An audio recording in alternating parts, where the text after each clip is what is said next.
আপনারা শুনছেন horror story with চঞ্চল। কাল্পনিক ভূতের অসাধারণ সমস্ত কাহিনী। ভূত যখন কথা বলে।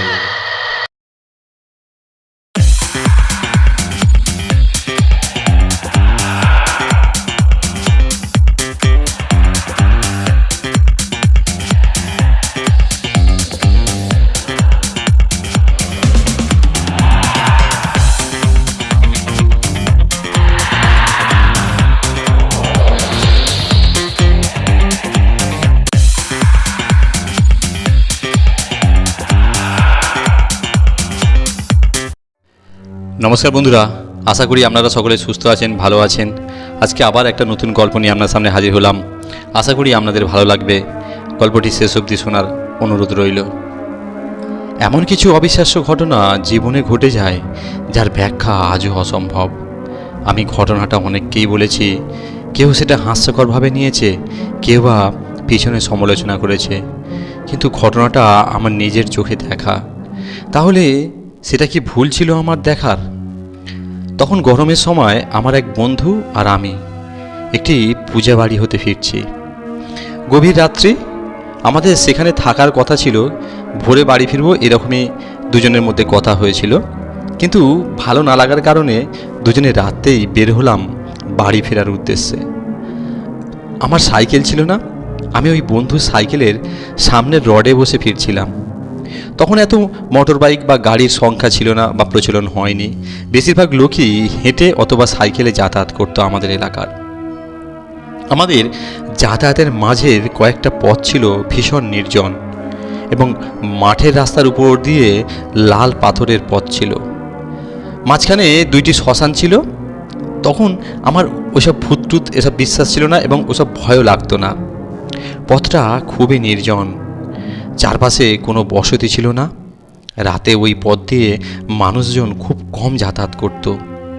পথের এক পাশ দিয়ে একটা লম্বা খাল অনেক দূর পর্যন্ত বয়ে গেছে। আমরা পথ দিয়ে যেতে থাকলাম। মাঝে মাঝে মাঠের হালকা হাওয়ার দাপট গায়ে লাগছে, আর গভীর রাতে ওই এলাকার বিভিন্ন প্রান্ত থেকে কুকুরের ডাক ভেসে আসছে। যেতে যেতে হঠাৎই আমাদের সামনে একটি বাচ্চা ছেলেকে দেখলাম। সে হেঁটে হেঁটে আমাদের সামনে যাচ্ছে। আমি আশ্চর্য হলাম, এত রাত্রে কাদের বাচ্চা এভাবে একা এখান দিয়ে হেঁটে হেঁটে যাচ্ছে? আমার বন্ধুকে বললাম, দেখ, একটি বাচ্চা ছেলে সামনে হেঁটে চলেছে। আমার বন্ধু বলল, হ্যাঁ, আমি দেখতে পেয়েছি। আমরা দ্রুত সাইকেলটা চালিয়ে বাচ্চাটিকে ধরার চেষ্টা করলাম কিছু কথা জিজ্ঞাসা করবার জন্য। কিন্তু আশ্চর্য ব্যাপার, আমাদের সাথে বাচ্চা ছেলেটির দূরত্ব একই থেকে যাচ্ছে।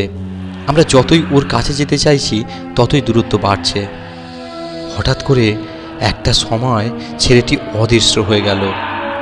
আমি বললাম, ছেলেটি কোথায় গেল? বন্ধু বলল, তাই তো, পিছন ফিরে দেখলাম কাউকে দেখতে পেলাম না।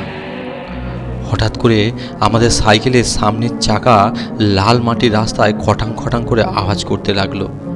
আমরা থেমে গেলাম। দেখলাম সাইকেলের সামনের চাকায় হাওয়া নেই। কোনো পাথরে ধাক্কা লেগে বা আমরা যেভাবে আসছিলাম হয়তো সে কারণে হাওয়া পড়ে গেছে। অগত্যা ওই লাল রাস্তা ধরে আমরা হাঁটা দিলাম। কিন্তু তারপরই ঘটল এক বিপত্তি। আমাদের সাইকেলের পিছন থেকে কে যেন বারে বারে টেনে ধরছে। একটু এগিয়ে যাই, আবার একই ঘটনা। আবার একটু এগিয়ে এসে দেখলাম একটি কালো ছায়ামূর্তি সেই খালের পাড়ে দাঁড়িয়ে একটি ছিপ জাতীয় কোনো জিনিস নিয়ে যেন মাছ ধরছে। ক্রমশ ছায়াটা দেখা যাচ্ছে, আবার কখনো মিলিয়ে যাচ্ছে। আমার বন্ধু বলল, এটা কোনো ভৌতিক ব্যাপার হবে। আমি তো তখন ভয় পেয়েছি এবং ভয়ে রীতিমতো ঘামতে আরম্ভ করেছি। আমার বন্ধু বলল, তোর ভয় পাবার কিচ্ছু নেই, আমি আছি তো তোর সাথে। মনে আশ্বাস নিয়ে এগিয়ে যেতে লাগলাম। একটু এগিয়ে যেতেই রাস্তার ধারে একটি ভাবলা গাছ থেকে সেই ছায়ামূর্তি আর ওই বাচ্চা ছেলেটি রাস্তার মাঝখানে এসে দাঁড়ালো। কি অদ্ভুত তাদের চাহনি! তাদের শরীর দেখে মনে হচ্ছে আমাদের পাশের গ্রামের রঘুচরণ আর তার ছেলে। আমার বন্ধু বলল, কে তোমরা? এভাবে রাস্তা আগলে রেখেছো কেন? আমাদের যেতে দাও। কোনো সাড়া নেই। তারা এগোতে থাকলো আমাদের দিকে। আমি তখন যেন কীরকম একটা শক্তি মনের মধ্যে পেয়েছি এবং ভয় না পেয়ে আমিও বললাম, কি চাও তোমরা? একটু খোনা গলায় উত্তর এলো, আমাদের চিনতে পারছো তোমরা? আমি রঘু, তোমাদের পাশের গ্রামের, আর ও আমার পুত্র। আমার বন্ধু বলল, হ্যাঁ তোমরা তো পাশের গ্রামে থাকো। ওই ছায়ামূর্তি বলল, থাকতাম, কিন্তু এখন আমরা এখানেই থাকি, এই বাবলা গাছে। সে কি, কেন তোমরা এখানে থাকো? আমি বললাম। ওই ছায়ামূর্তি বলল, আমরা আর বেঁচে নেই গো, এই পথ দিয়ে কেউ আর আসে না, কারো দেখা পায় না, তাই তোমাদের দেখা দিলাম, আমাদের আত্মার যাতে মুক্তি হয়। আমরা এখনো পর্যন্ত ওই পুকুরের ধারে পড়ে আছি, আমাদের কেউ জানেই না আমরা মারা গেছি। তোমরা আমাদের আত্মার শান্তির ব্যবস্থা করো। এই কথা বলে ওই ছায়ামূর্তিগুলি ক্রমশ অদৃশ্য হয়ে গেল। তারপর ওদের গ্রামের আমরা খবর দিলাম, ওদের দেহকে পোড়ানো হলো।